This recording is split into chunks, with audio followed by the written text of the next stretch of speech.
सो दोस्तों, आज हम करने वाले हैं बिटकॉइन की एनालिसिस। So let's start. ये मैंने चार्ट ओपन कर लिया है।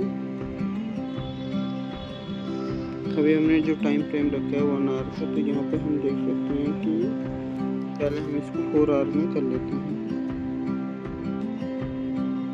यहाँ पे हम देख सकते हैं कि कंटिन्यूसली ये लोअर लो बना हुआ है। तो यहाँ पे हम अभी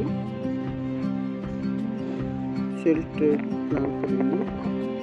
हम 1 आवर के चार्ट पर आके यहाँ पे इसमें डाउन साइड के लिए आ रहा था। हमारे यहाँ पे बाई सेल का प्लान रहेगा, हमारा टारगेट रहेगा और हमारा स्टॉप लॉस रहेगा कुछ इस तरह से। हम इसको 5 मिनट पर कर लेते हैं।